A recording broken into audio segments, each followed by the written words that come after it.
আমি এক রাজপুত্র সম্পর্কে শুনেছি যে সে খর্বকায় কুৎসিত ছিল, কিন্তু তার অন্যান্য ভাইয়েরা সুঠাম দেহের অধিকারী ছিল। একবার পিতা তার দিকে তুচ্ছ তাচ্ছিল্যের সাথে দৃষ্টিপাত করল। ছেলেটি বিচক্ষণতার তারা তা বুঝে ফেলল এবং পিতাকে বলল, দীর্ঘকায় নির্বোধের চেয়ে খর্বকায় জ্ঞানী উত্তম। যা কিছু আকারে বড়, তা মূল্যের দিক থেকে উত্তম বিষয়টি এমন নয়।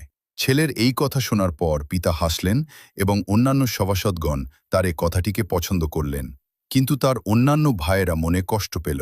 আমি শুনেছি যে সে সময় বাদশার এক কঠিন শত্রু আত্মপ্রকাশ করল, যখন উভয় পক্ষ থেকে সৈন্যবাহিনী মুখোমুখি হল এবং সম্মুখ যুদ্ধ শুরু করার ইচ্ছা করল। তখন সর্বপ্রথম যে রণাঙ্গনে গেল সে ছিল সেই ছেলেটি, এবং সে বলল, আমি এমন ব্যক্তি নয় যে যুদ্ধের দিন আপনারা আমার পিঠ দেখতে পাবেন। আমি হলাম এমন ব্যক্তি যার যুদ্ধের দিন রক্ত ও কাদামাটিটিতে একটি মাথা দেখতে পাবেন।